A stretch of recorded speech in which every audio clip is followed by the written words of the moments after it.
Listen, do you know how hype it was? Yeah, you don't understand. You don't understand how hype it was playing it with Zora. Oh, that sounds crazy. Pause. Playing as Zora. Let me. God dang. Okay. Now, this next video is a little bit of a change of pace, right? So, this video comes from Big Cred, not the little one. And it's called Disney Adults Are Insane. Seeing how we just watched a Disney video, I feel like it's probably appropriate to watch this one because how insane are Disney adults? Let's go. To Disney Park today, you'd probably notice something strange and you'd ask And yourself, just a heads up, like I just told y'all, I'm biased, so I got to see what they talking about. where are all the children? The Disney parks are now filled with adults getting drunk in bars, eating thousands of calories worth of snacks, TikTokers taking pictures in the women's bathrooms, and worst of all, putting themselves into massive amounts of debt to go to Disney parks. Disney parks are now filled with some of the most Now that's cringe okay. individuals to walk the planet. Okay, now if you're doing that, if you're going into debt to do that, okay, I understand that's kind of insane. You probably should get your priorities in check and then go. But nonetheless, Also known as Disney adults. There's countless videos on YouTube which criticize Disney adults for the way they act like children and are really cringe. And while that's but interesting to explore, and I'll definitely you gotta remember though, a lot of us not only grew up on Disney, but like, how can I say this? You get a crazy feeling of nostalgia, which reminds me, I need to go to Disneyland. But you get a crazy feeling of nostalgia, right? So, with that being said, growing up on Disney, like, we used to go to Disney World, Magic Kingdom, Hollywood. So, when we went, all right, here we go. When we went to Disney World, right, we didn't go to Animal Kingdom, we didn't go to Epcot, from what I remember. But we did hit Magic Kingdom, Hollywood Studios, and then because we're members with Busch Gardens, we'll go to Busch Gardens and SeaWorld because not only is it cheaper, but we already have a membership from Busch Gardens back where I'm from. So it only makes sense. And I will say I don't know if it's because I've only grew up around one, but the Busch Gardens in Florida, I like that one more. Although I grew up in the Europe one, the Africa one is insane. I love it. It matter of fact, you kind of get the Animal Kingdom without the Animal Kingdom at Busch Gardens, Africa, and Florida. But that's just me. But at the same time, I've never been to Animal Kingdom in Disney World. But man, some of the best times. Some of the best times. The whole family pull up there. We have a ball, bro. Good old times. to make another video on the cringe side, I want to look at Disney adults from another perspective. What is the financial cost of being a Disney adult? From over consumerism, having to buy every single product Disney releases, every single limited edition piece of merch, to the limited edition must-eat snacks to Turkey on a try at every stick. park, and Yes, even the sir. cost of just getting into the parks. How on earth do these people afford it? This couple, they spent $21,000 in 1 month when they make $7,000 a month. They're obsessed with Disney. Lots of Disney adults are. They spent Ooh, that's a bit $2,000 on excessive, Disney exclusive passes and then went to Disney World, spent a lot of money on that. Then they're going to Disney World 2 times next month and then 1 time in the summer. That's a lot of money on Disney. But unlike most lesbians, I think they're gonna last forever though because they're on the same page. And usually couples that aren't on the same page about money, that's where they divorce. Them, they're on the same page about wanting to ruin their lives for Disney. Money plays a big role, big part. So I get that. Before we look at the insane costs of Disney, we need to take a step back and understand go like if you make Well, it depends on how much they got saved up too. We don't know their financial situation or how much they got in the bank, so we can't really, you know what I'm saying? Understand how If the they make parks if they themselves make 7,000 a month, or spend 21, that what do they do for work? That's what that's what we need to figure out. What do they do for got work? to be so expensive in the first place. 40 years ago, trips to Disney were easy and pretty affordable for the average family. All you'd have to think about was your ticket, a hotel if you wanted to stay for a few days, and whatever food you fancied eating at the park. And I forgot to mention also, my grandparents, they had a timeshare in in Florida, so that made it easier for everybody to just, you know, go all the time Going to like Disney that. today, however, is a totally different story. It's a stack of microtransactions. And one more thing, they did advise me, whatever you do, don't get the time. Don't do that. But I'm sure, like, they come from a different time, and like it was saying, like it's expensive to keep up. But from the experience that I had, to me, it was worth it. But at the same time, it won't come out of my pockets. You did, so I don't know. What do I know? That add up, leaving I'm guests gonna let it play now. broke by the I'm time gonna they let it play leave, for a bit. checking their bank accounts and being horrified with the amount of money they've ended up spending. A Disney World ticket in 1971 cost $3.50, and if inflation were the only factor, it would cost around $27 today. But now, a one-day ticket starts at $189. Making Disney more expensive has been a key strategic goal by the company, conveniently They making amplified by the bank. term Disney adult growing in popularity around 2015. The trend and term instantly became a meme, with people laughing at their own obsession with Disney. From bawling their eyes out from meeting their favorite characters. I'm sorry. Okay, okay. I'm gonna put this in perspective. Yes, I love Cartoon Network and Nickelodeon. However, Mickey Mouse, like, listen, I besides this 1, 2, and 3, Kingdom Hearts. There's the other ones I in between. We ain't worry about them. Listen, do you know how hype it was? Yeah, you don't understand. You don't understand how hype it was playing with Zora. Oh, that sounds crazy. Pause. Playing as Zora. Let me. God dang. Okay.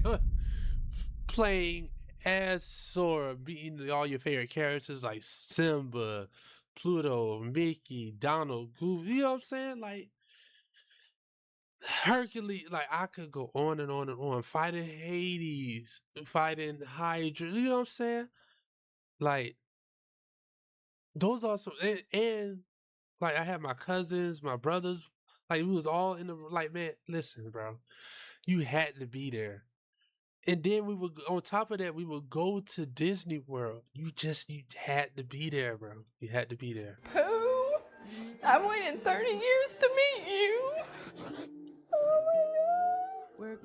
He was in Kingdom Hearts. To their insane collections of toys and Disney merch. The girls that get it, and the girls that don't. Okay, that's her favorite Disney character.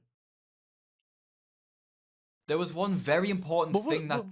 What's the problem with showing off your collection? You work hard on your collection. That's your favorite Disney character. Hey, by all means, do what you do. But I'll say this: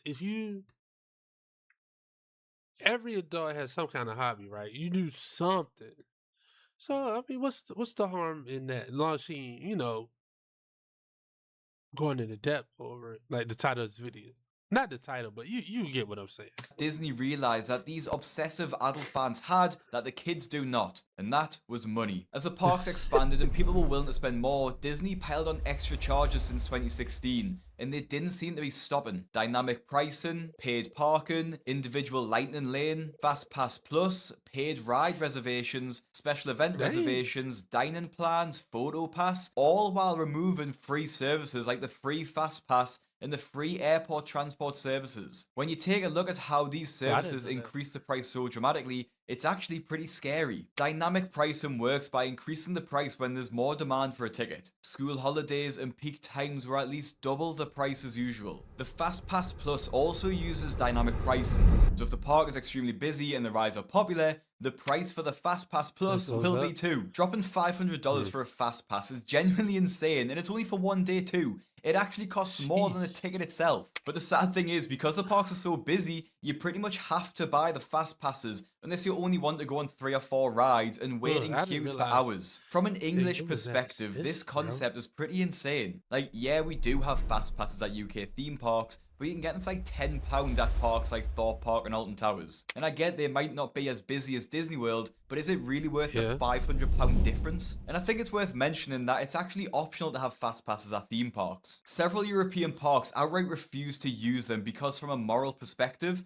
they don't believe that you should be able to skip a queue because you're richer than some other person, or more willing to go into debt to get them. 2 European theme parks, Bellawed and Efteling, say that they don't offer fast passes because we don't wish to give anyone preferential treatment. To be honest, it is a complete money grab by Disney, so they can get more guests into the park and have a payable option to skip the queues. But Because the queues are so I'ma keep long, going. buying a fast pass is just as we had a important as lot buying more a time ticket left now. on this It's video. basically I'ma just keep unavoidable if going. you want to spend more time on the rides and waiting in the queues. All of these additional costs slowly add up, forcing guests to spend more without even realizing it, adding to their Disney debt. Even though the list of additional charges that Disney's added over the past 10 years are absolutely insane, there's something else that Disney has incorporated that changed the game forever. For over 40 years, you couldn't have alcohol at a lot of Disney's parks, with a few exceptions of course. But flash forward to now, and alcohol is one of the big reasons Disney adults come to the parks. Since the shift, it's clear Disney now caters to their adult fans, offering an absolutely insane variety of alcoholic drinks available in all of the parks. But it's not just a few cocktails here and there, and they've even developed a famous drinking game in Epcot known as Drinking Around the World, where guests spend up to 6 hours on a bar crawl through 8 themed countries, each with a cocktail inspired by the place they're in. Nothing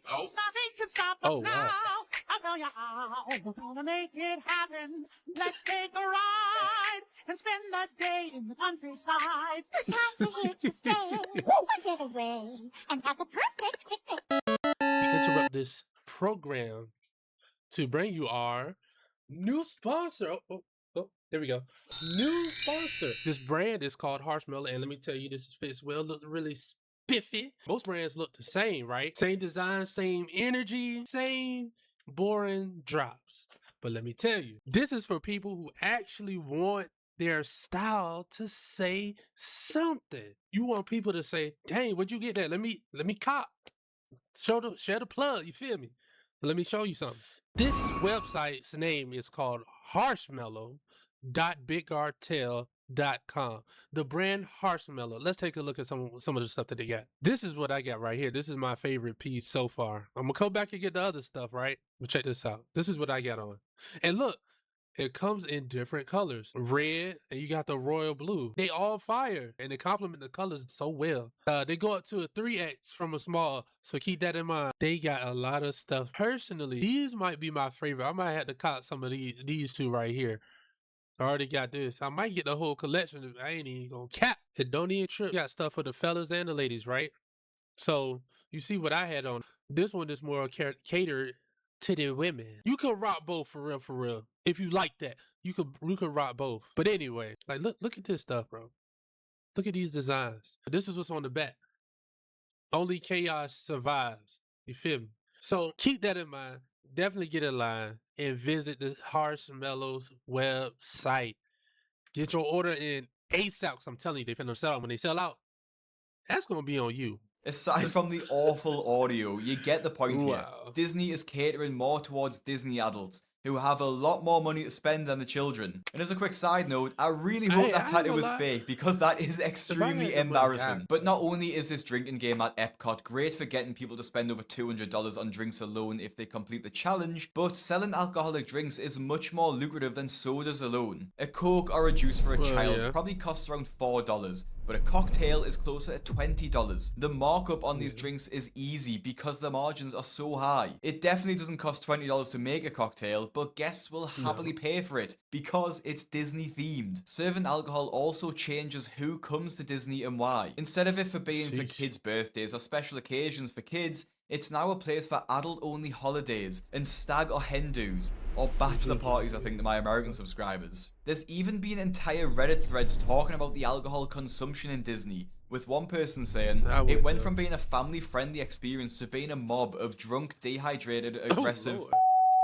who behave worse than hungry children. Alcohol also encourages guests to stay longer, spending more time in the bars and restaurants, conveniently buy more food. I don't know about you, but when I've had a drink, I get absolutely starving, and it seems like Disney knows this too. And what better way to take advantage of all those slightly buzzed or just straight up drunk guests than the largest selection of snacks in the world, littered across almost every path in the park. At Disney, trying the snacks are just as important as going on the rides and meeting the characters. The snacks are also ridiculously expensive, often between $10 to $20 for one thing. And the most ridiculous thing that I found was literally a stick with one piece of bacon on it for $10. In their defense, though, that's a thick piece of bacon. That's a very thick piece of bacon. And you gotta, all theme parks are like that. All theme parks are gonna charge you what they charge you. That's just how it's always been. Like I remember when I was younger, going to Busch Gardens, we would go back to the car, take a break from the park, and our peoples would bring our lunch so we didn't have to eat in the park. Like turkey sandwiches, grapes, juices and stuff, just so we had chips, all that. So I mean, hey, it's just theme parks, bro. Who's calling that? Who's calling that shit? Good. I ain't gonna hold you. Who's calling that shit? The snacks are already expensive, but slap a Mickey shape on there and you instantly pay more for just a shape. Some basic theme park snacks that happen to be Mickey shaped and then cost $5 million. You'll spend almost $8 on a Mickey pretzel that is just okay, so I recommend instead spending that money on the Pepper Jack pretzel at Cheshire Cafe. It's a warm pretzel stuffed with gooey pepper jack cheese, and it's just way more worth it in my opinion. Two, Mickey bars are obviously iconic, but they're $6 for a basic chocolate ice cream bar. So instead, you can get a fresh single scoop of ice cream at Plaza Ice Cream Parlor with Mickey ears for $4.99. But it's not just one or two snacks that guests are having in the parks. As they're often spending over $50 on just snacks alone, and not even considering the main meals that they'll be having throughout the day. This is a work of art. This is a work of art. This is a work of art. This is a work of art. That look good. This is a work of art. Ooh. But this is a work of art.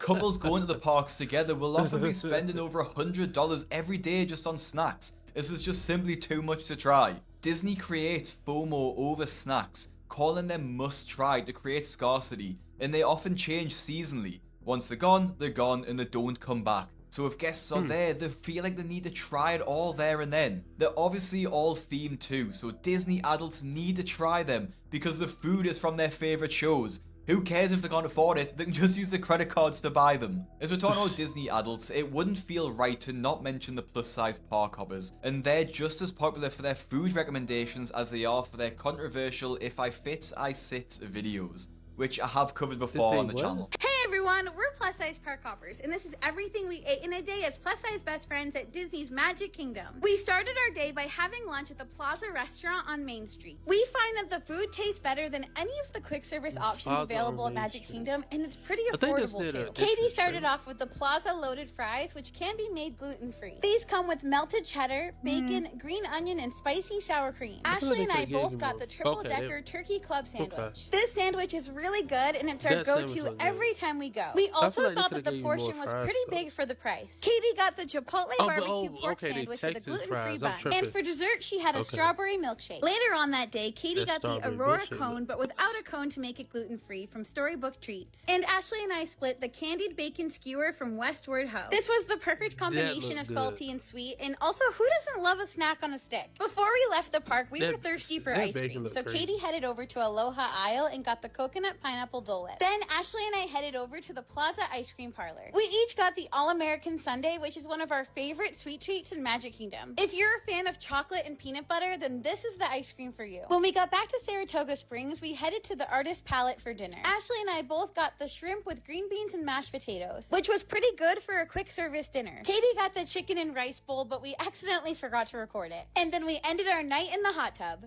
focusing just on what Katie eats because she is one of the biggest people there, and I'm not trying to bully her, but she eats nearly 5,000 calories worth of food and snacks at the park in a single day, not even including what she'll have been eating before or after the video. This food came to over $50 as well, which is just so expensive for one day, especially with the majority of it being from snacks. Now, well, hold on. Alright.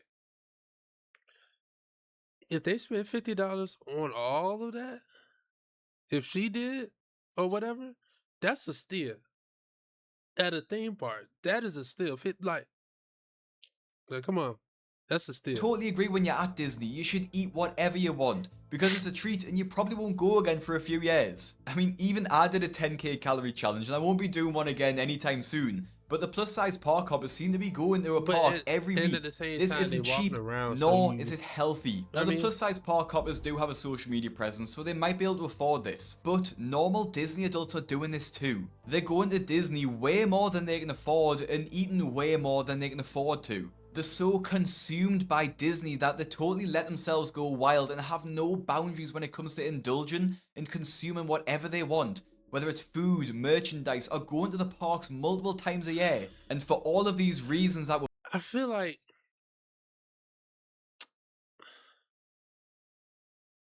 I don't know.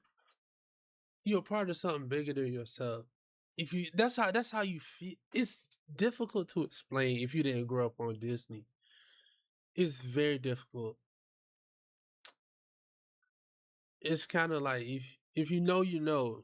You know what I mean? We've looked at, it's no wonder why so many people have gone into debt just to be able to go to Disney. 45% of guests with young children have gone into debt to be able to go to Disney. And 24% of adults with no children have gone into debt to go to Disney too. And it's rising too, as stats are up 33% from the same survey in 2022. From the posts that I've seen, part of the magic of Disney is also going into debt. It's joked about like it's funny, like it's cooler to be in debt than not. Like it's some sort of badge of honor to say, I went into debt so I could go to Disney. They act as if Disney's some friendly corporation who's happy to lend you the money, and they like to pretend that it's not an entity that would send the bailiffs when you ultimately miss a payment. I think a huge part of this is caused by the childlike nature of Disney guests and why they feel entitled to go. It's like a form of therapy for them. Many Disney adults explain their obsession with Disney as being a result of not having a proper childhood. And that's true. There's many children who grew up in households that couldn't afford to go to Disney, or they had some sort of trauma. But that shouldn't be worth going into thousands of dollars of debt for. Yeah, you gotta be responsible. It's my favorite backpack ever. It's my backpack. The worst part about this TikTok video is the number of comments supporting the creator, encouraging each other to continue to go into debt to solve their childhood traumas. This healed my inner child. This would cure my depression. The best thing is you're making memories and enjoying life, so he is worth what you paid. Hope you had a good time, that is all that matters. Maybe it's just me, but I don't see how seeing a person in a suit in real life would cure your trauma. You'd be much better off seeing a therapist. But it's not just people who are going into... Obviously, we know. Obviously, come on now, we know that. But it's different, bro. It's different. Debt specifically because of Disney. Many Disney adults are still choosing to go when they are already thousands of dollars in debt. Dude, side note, do y'all remember Toontown? Tell me y'all remember Toontown, bro. That was